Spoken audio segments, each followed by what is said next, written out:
Señores, está con nosotros José Ignacio Paliza, presidente del PRM y ministro administrativo de la presidencia. Ministro de la presidencia. Vamos a conversar inmediatamente con Paliza. Buenos días, Paliza, ¿cómo estás? Muy buenos días. Muchas gracias por tenerme hoy en Sol.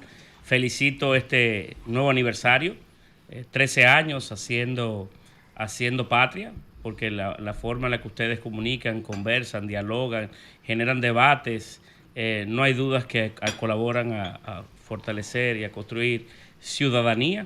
Así que felicito a los ejecutivos de RCC Media y en especial a ustedes que dedican tan apreciadas horas a hacer de este espacio uno de constante y asiduo escucha de todos nosotros los dominicanos y dominicanas. Decía el presidente, felicidades. Gracias. Decía el presidente Abinader ayer en la semanal que él no se mete con cuestiones de aspiraciones, en referencia a lo que había planteado, lo que insinuó la vicepresidenta de que ella pudiera aspirar porque ha soñado con eso.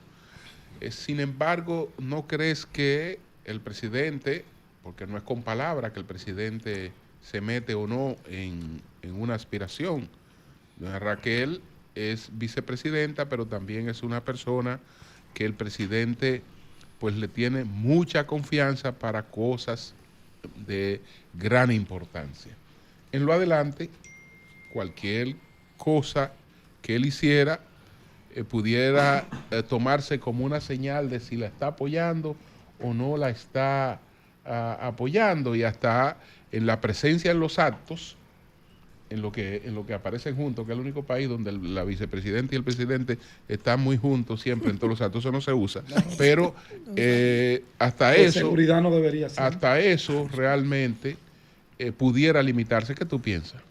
En estos espacios, sobre todo alrededor de la dinámica que se ha dado en la vida política, la vida pública de República Dominicana, cuando por primera vez en la historia un presidente en ejercicio deja claramente asentada la idea de que no presentará un proyecto hacia el futuro, porque siempre los presidentes nos tenían acostumbrados a la incertidumbre, negaban en diferentes oportunidades que aspirarían, pero luego habían situaciones ajenas a su voluntad que los hacía aspirar nueva vez a mantenerse en el poder. Este es un caso disruptivo en la política dominicana y por tanto genera una dinámicas diversas no antes vistas, tanto al interno del partido como también con relación a los partidos de oposición, porque la principal figura política del país, que es el presidente de la República, pues se distancia de la posibilidad de presentarse nueva vez.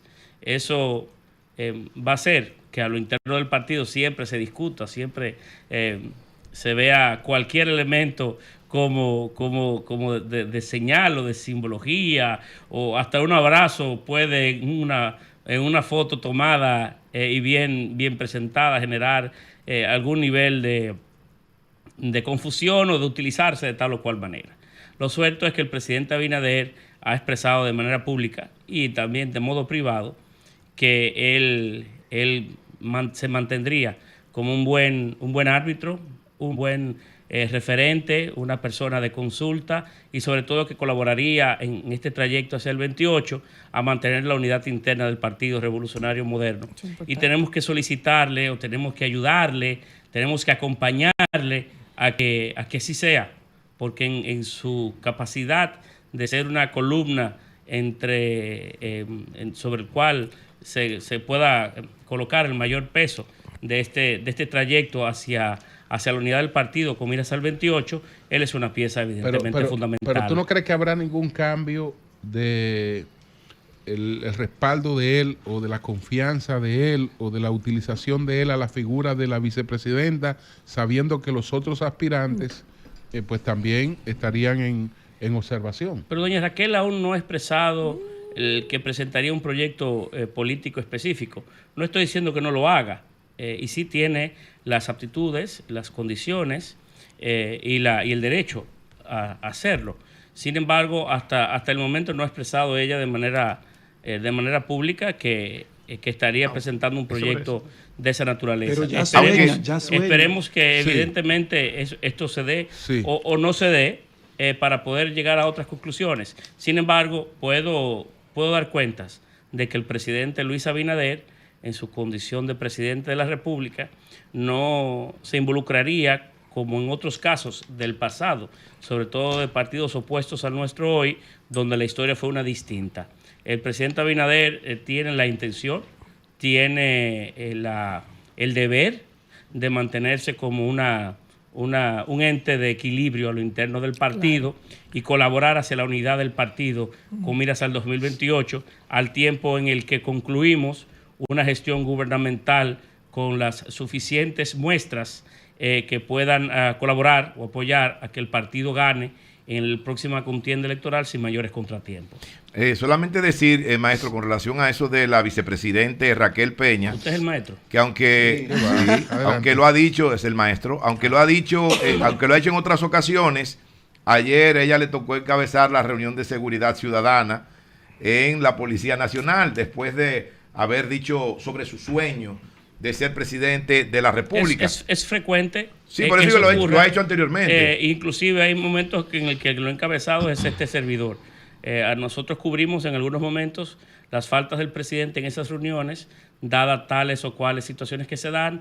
Sí, pero usted ahora no está soñando. Prioritarios. Usted ahora no está soñando en este momento, como está poco. soñando la vicepresidenta. Duermo muy bien, pero sueño. Marlena. Hablaba de la unidad del PRM. Para los que observamos la política desde afuera, recordamos hechos traumáticos en el propio PRD, divisiones por esta lucha por una candidatura.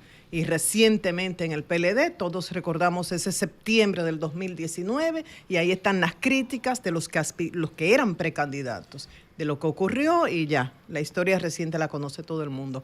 ¿Cómo garantizar la unidad del PRM en momentos en que hay tantos aspirantes?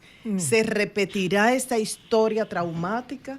Lo pregunta una persona que no está en ningún partido, sino que quiere entender eso y quiere como liberarse, porque el trauma genera miedo y algunos sentimos miedo por eso. No, en el Partido Revolucionario Moderno hoy no hay asomos de que el fantasma de la división que acompañó a los revolucionarios del pasado pueda volver a surgir. Hay una nueva generación de políticos dominicanos, tanto de edad como de participación, muy conscientes de que por encima del interés particular está el colectivo. Hemos podido comprenderlo, sobre todo en el marco de los procesos del pasado, del 2016 y el 2020, en donde fue muy notorio la capacidad que tuvimos de abrazarnos y de poner intereses para hacer posible el proyecto de todos.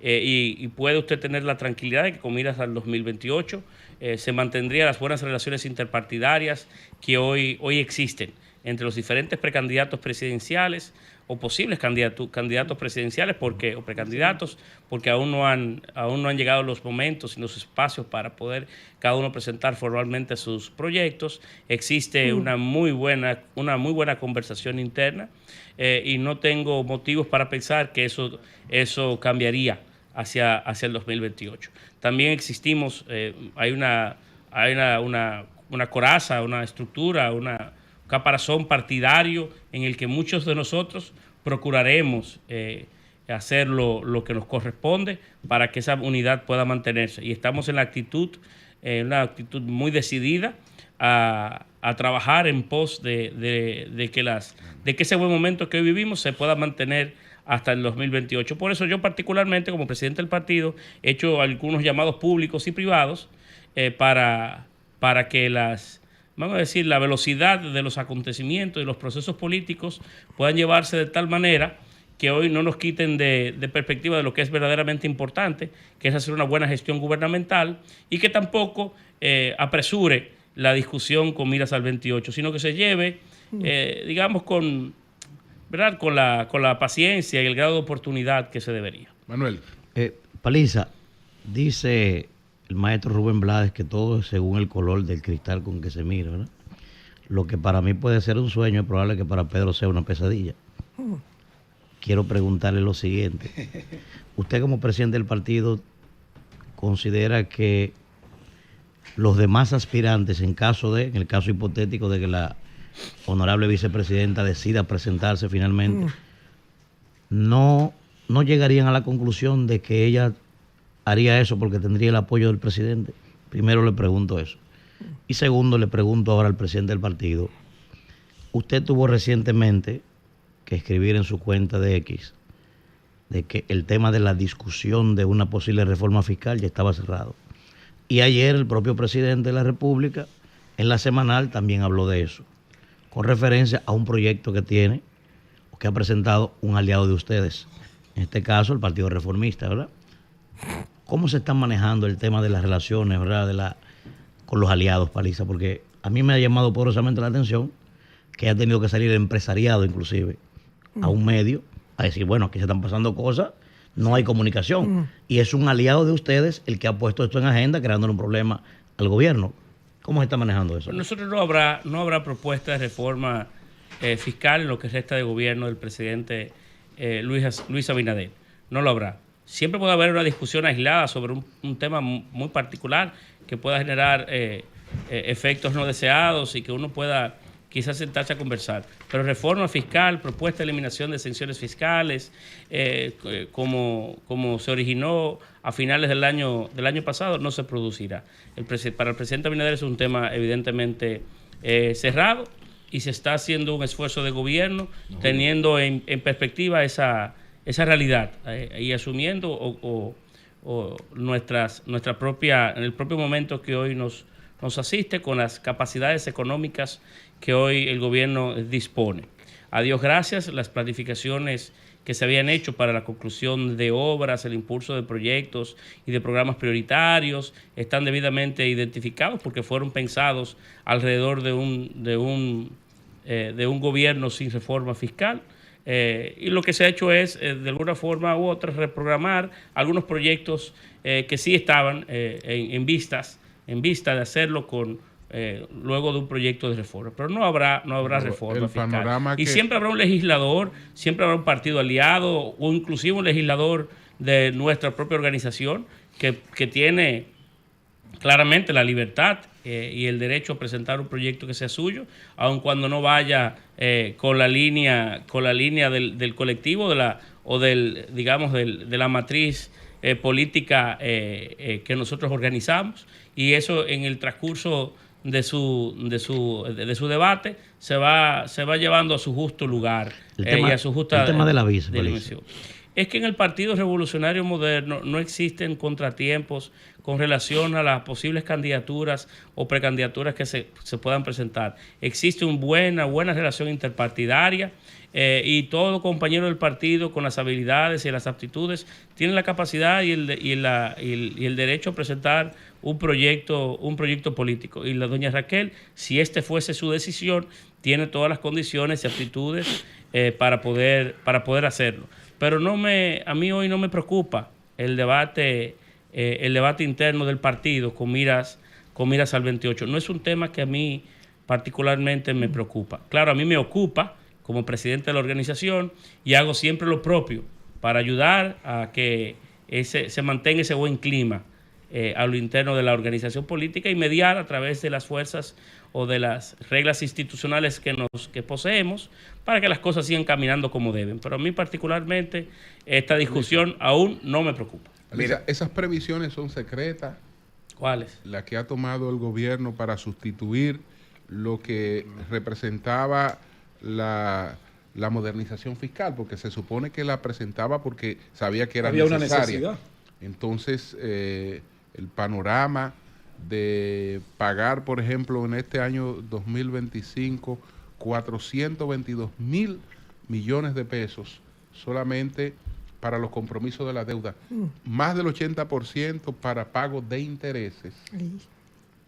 Si tú le agregas entonces el hoyo eléctrico, los compromisos con educación, estamos hablando de que tú no sabes dónde que está previsto cómo que se van a terminar las obras, o será con muchos préstamos más.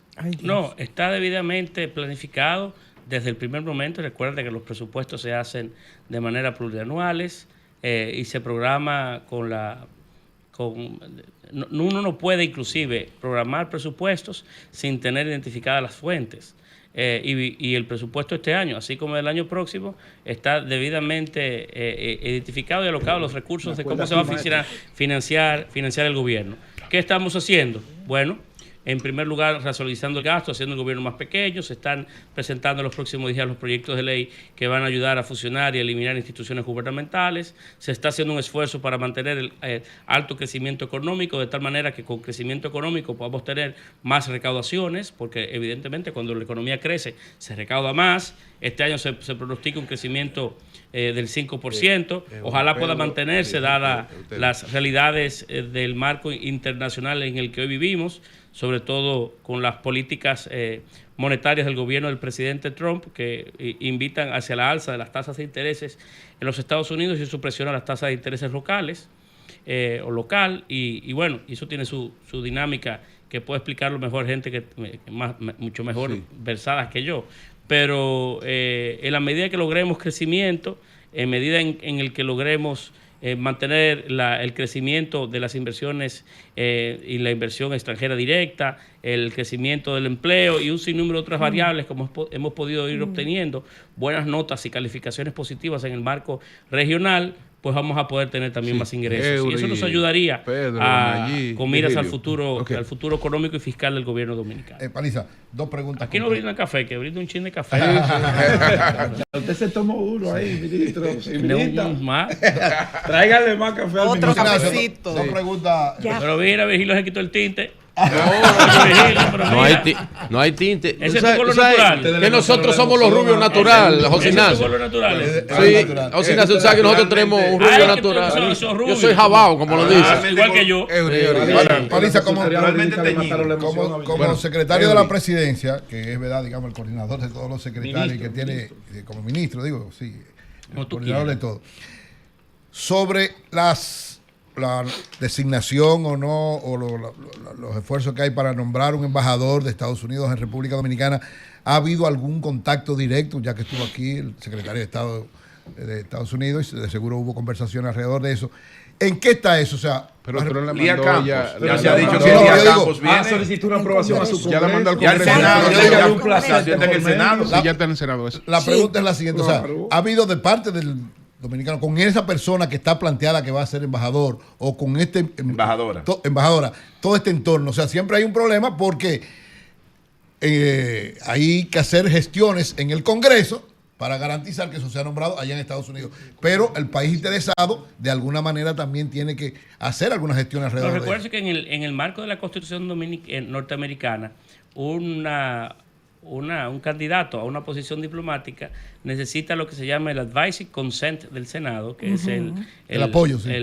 La aprobación, el consentimiento del Senado con 2/3 partes de sus miembros. Anteriormente, en un gobierno demócrata, pero con un Senado republicano, era difícil lograr por parte del gobierno de turno las mayorías necesarias para presentar candidaturas. En este caso no estimamos que sea igual, porque la mayoría del Congreso está en manos de los republicanos y por tanto entendemos que en los próximos días tendremos embajadora en República Dominicana. Lo otro es, hay una... A Dios gracias, los Estados Unidos siempre se maneja con un grado importante de diplomáticos de carrera a diferentes niveles, y eso, menos con los demócratas. y eso logra que las delegaciones diplomáticas norteamericanas puedan fluir, puedan funcionar a la mayor nivel, mayor de las alturas, como consecuencia de esa estabilidad en el servicio exterior que genera la diplomacia especializada y diplomacia profesional. Lo otro es, hay una preocupación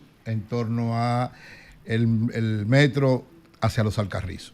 Hay muchas inquietudes, muchas cosas de gente que dice que no cuadra, que va a haber que resolver algunas cosas. O sea, ¿cuál es la realidad de lo que está pasando con el metro hacia los Alcarrizos? Creo que eso ha sido parte, muchas gracias, parte de un esfuerzo comunicacional que algunos han querido impulsar para desmeritar un proyecto de tanta relevancia.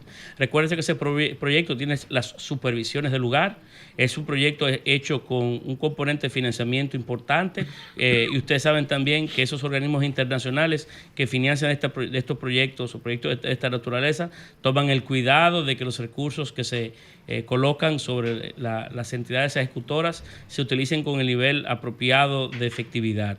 Y hay empresas de alto nivel, alta capacidad, haciendo las supervisiones del lugar y la fiscalización del lugar. Y entiendo que de manera estructural, más allá de cualquier información que pueda poseer, se está haciendo bajo los estándares adecuados. Entiendo que es un proyecto importante, evidentemente importante, con una inversión que resalta, está en una vitrina del país, porque por ahí transitamos todos, camina gran parte del país y puede notar el alto nivel de desarrollo y de avance que lleva, de tal manera que estimamos que si las empresas contratadas se mantienen dentro de los cronogramas establecidos, a finales de este año estaríamos corriendo un metro por ese viaducto que se ha levantado entre los Alcarrizos y el kilómetro 9, con un túnel inclusive en su parte final o inicial, dependiendo de usted quiera medirlo, que interconecta con el kilómetro 9 y también con el metro actual de Santo Domingo y también con el teleférico en proceso de construcción de Santo Domingo Oeste. Ministro Paliza, hablando de ingresos, hablando de reformas, el gobierno del presidente Abinader, del cual usted forma parte esencial, ha mostrado cierta debilidad a las críticas que un sector, una parte de la ciudadanía le pueden hacer a algunas iniciativas que, fruto del estudio y de la planificación que se debe hacer en un gobierno, ustedes han propuesto, como por ejemplo la reforma fiscal, que se levantó todo el mundo y ustedes la retiraron. Luego, recientemente, la más reciente disposición de retirar una iniciativa que uno entiende es parte de una planificación por la necesidad de recaudo que tiene el gobierno, fue el decreto que autorizaba el cobro a las plataformas digitales. Hay una ley que es una iniciativa gubernamental, porque el presidente Abinader ha mostrado un énfasis especial en lo que son las alcaldías para darle autonomía, para resolver el tema del destino final de los desechos sólidos. La ley 225-20 pasó por una reforma en el Senado de la República, salió, los empresarios se quejaron, pero se quejaron más bien no por el contenido, sino porque no se le dio participación en el debate. Hemos visto un despliegue inmenso en diferentes sectores de opinión pública que dicen que sí, que están a favor porque hay que resolver la basura. ¿Va a pasar lo mismo con esa ley que con las anteriores iniciativas del gobierno? Ha habido una invitación por parte del presidente de la Cámara de Diputados para generar el mayor nivel de debate sobre esta pieza y construir los consensos que nos permitan tener una. Es una ley importante, la de desechos sólidos, por múltiples razones, y que va a ayudar, va a colaborar a que un tema como el tema del manejo de la disposición final de nuestros recursos sólidos, pueda tener una mejor suerte que las que hasta hoy ha podido tener, y que esto colabore, contribuya también a que el sector privado pueda tener un nivel de participación mayor que el que tradicionalmente ha tenido.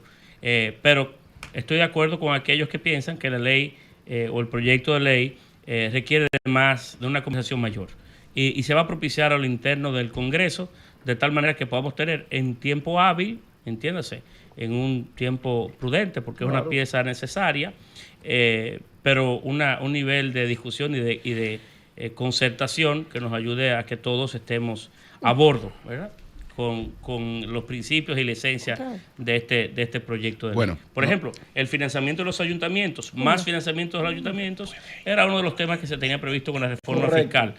Para que ustedes, porque la mayor recaudación que se daría en la reforma fiscal estaban debidamente pensados a dónde iban. No estaban llamados a necesariamente impactar los proyectos ya en ejecución, porque eso sí se tienen los recursos previstos. Licenciado Paliza, como usted decía hace un rato, el gobierno de la presidencia o ministro de la presidencia. Ministro. Como tú quieras, adelante. Ministro de la presidencia. Allí, amigo de nosotros. Pero ¿cómo que dice la Constitución? Ministro. No habla ministro de la presidencia. Ministro, pero como tú quieras. De la presidencia Porque eso pasa mañana. Ahorita yo no soy ministro. Secretario, pero bueno, está bien. De la presidencia, secretario. Quizá venga a trabajar con ustedes. Eso no pasa. Miren, yo quiero preguntarle lo siguiente. Usted decía ahorita que el gobierno dejó de lado el tema de la modernización fiscal, la reforma fiscal. Entonces, uno se pregunta, y Pedro lo mencionó, pero yo quiero enfocarme en eso. ¿De dónde salió el decreto 3025 que buscaba gravar con el ITEVIS las plataformas digitales? Primero, que no es una función del Ejecutivo establecer impuestos, es una función del Congreso. Pero ¿de dónde salió ese decreto luego de que el gobierno ya había desistido de la reforma fiscal y salieron con eso ahora en este año 2025? Luego emitieron otro decreto para derogarlo. ¿Qué pasó ahí? Es una vieja discusión. Inclusive debo decirte que esas plataformas desde el 2012 están grabadas, pero nunca se ha puesto en ejecución. La reforma fiscal presentada por el presidente Medina grabó las plataformas digitales en el 2012, pero nueva vez no se ha puesto en ejecución. Y pierda usted el cuidado, ya lo he dicho antes, no habrá reforma fiscal, no habrá una línea de aumentar impuestos, no habrá eliminación de exenciones. Es una discusión cerrada. Puede darse en algún momento una discusión aislada sobre un tema particular, pero porque siempre es posible, ¿verdad? Pero no hay ni habrá reforma fiscal de ninguna naturaleza, sobre todo que pueda estar llamado a que sea con la amplitud que se dio a finales del año pasado. Virgilio.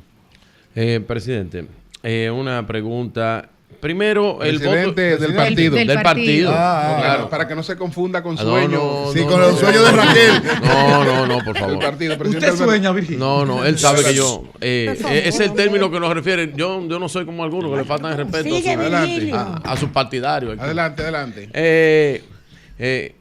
Una pregunta. El voto efectivo de los partidos, principalmente el del PRM, que es el que usted preside, que creo que fue unos menos de 2 millones de votos en las elecciones pasadas. ¿Se ha contemplado, se ha hecho algún tipo de datos con ese voto, viendo las zonas donde se sacó y los miembros inscritos, para ver un poco de la militancia efectiva, de la militancia que fue a votar, por qué tipo de personas fue, las edades? Eso primero. Y lo otro es...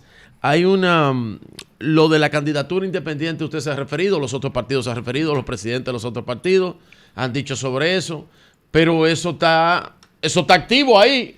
¿Qué movimiento, qué van a hacer? Porque todos han dicho que no están de acuerdo, pero siento que no se ha hecho nada. Adelante. No, yo no he dicho que no estoy de acuerdo. He dicho que ambos esquemas pueden coexistir.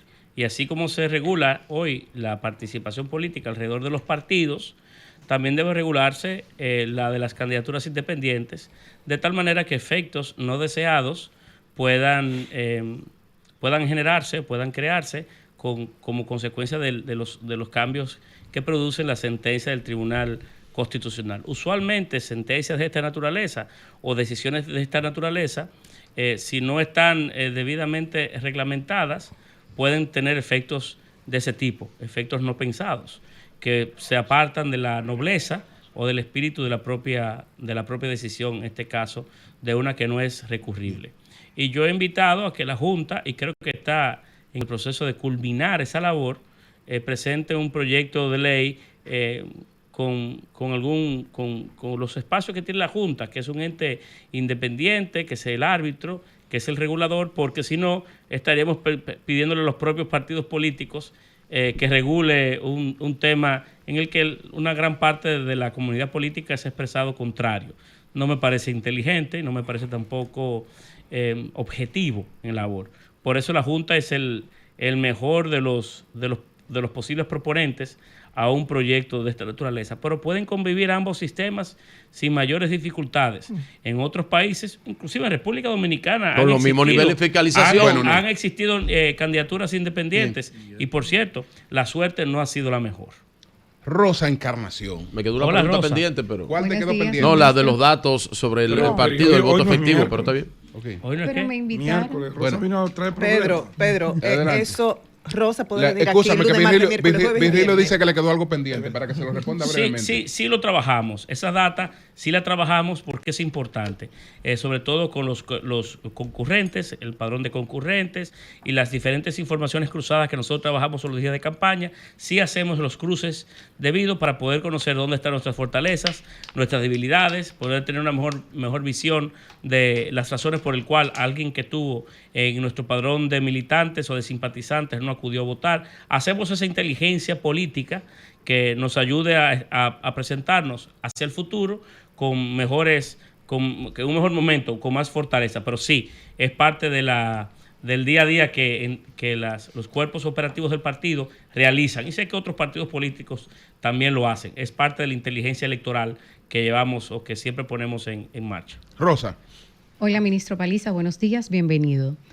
La Dirección de Ética e Integridad Gubernamental es una dependencia del Ministerio de la Presidencia y ellos recientemente en una semanal con el presidente de la República han hablado de 47 casos de irregularidades en instituciones que ellos llevaron a la justicia para que sean procesados. ¿Podría usted mencionar en cuáles instituciones se encontraron irregularidades y por qué la justicia que ustedes han bautizado de independiente no ha procedido? Inclusive esta pasada semana, doña Milagros Ortiz Bosch acudió nueva vez a la Procuraduría, inclusive hay una nota de prensa que surgió, en donde ella hizo depósito de otros temas. Eso es una labor que corresponde a ese órgano cuando se reciben denuncias, se hacen las investigaciones correspondientes y resaltan comportamientos que no son propios, que no van acorde con las mejores prácticas, con la ley, y que en el que el Estado puede verse defraudado. Y doña Milagros, así como lo han hecho otras entidades gubernamentales, lo ha depositado. Y queda en manos de la Procuraduría. Pero la Procuraduría tiene sus métodos, sus procesos, hace también sus debidas diligencias e investigaciones, y en un cúmulo de trabajo importante, presumo yo, ¿verdad?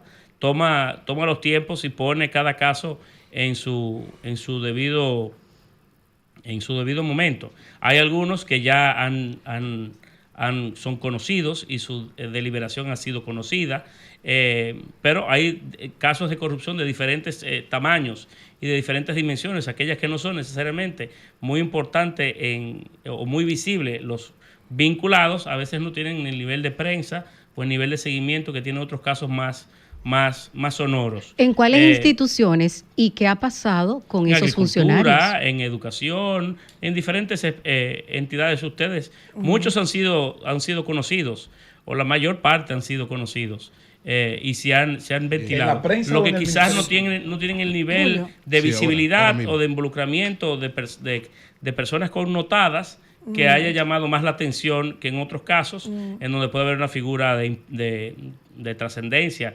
que obligue a que todos prestamos más atención. Bueno, señores, prácticamente hemos concluido la conversación, pero doña Consuelo, Marilena y Pedro tienen puntualizaciones breves. Sí, muy bien. Señor Paliza. Gracias por el señor. A su orden. Sí. Sucede lo siguiente, tal y como cuando usted llegó, yo le hice... Julio está como muy rápido. Julio, ¿qué te pasa? Tú estás como muy rápido. No es rápido, no. Sí, yo le hice buen tiempo ya. Sí. Una observación que vuelvo y les repito.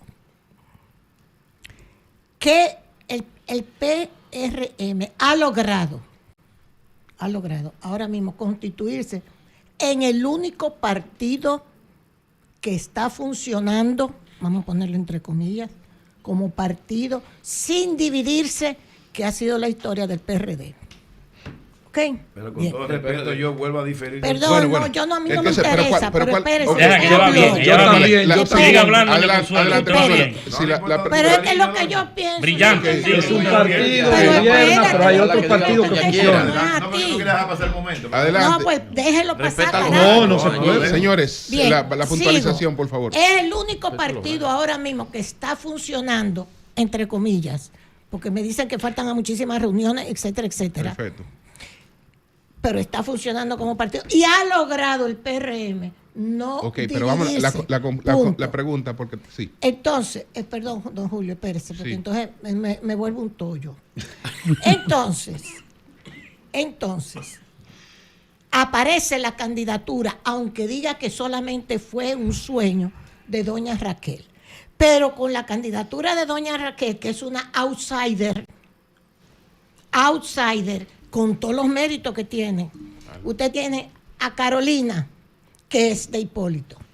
Hipólito se ha tirado a la calle en medio a defender esa candidatura. Usted tiene a David Collado, que es de los Vicini, y le están respaldando. Usted tiene políticos dentro del propio PRM que vienen del PRD, bueno, excelentes, que también quieren ser candidatos. Entonces, ¿no se crea una situación difícil con doña Raquel? No existirá, doña Consuelo, si es que se produce una presentación de candidatura. No tenga usted esa preocupación. No es una... que vaya, entiendo yo, que tener consistencia en el tiempo. Además, doña Raquel quizás ha sido una figura que de un perfil más alto en los últimos años, pero tiene un recorrido al interno de los revolucionarios durante mucho tiempo. Inclusive guió y dirigió programas y proyectos en otros procesos electorales en el pasado en Santiago. Su militancia no es tan corta como usted puede pensar, sino que viene construyéndose desde hace mucho tiempo, claro, no al nivel del perfil que hoy tiene. Pero no habrá inconvenientes en el partido.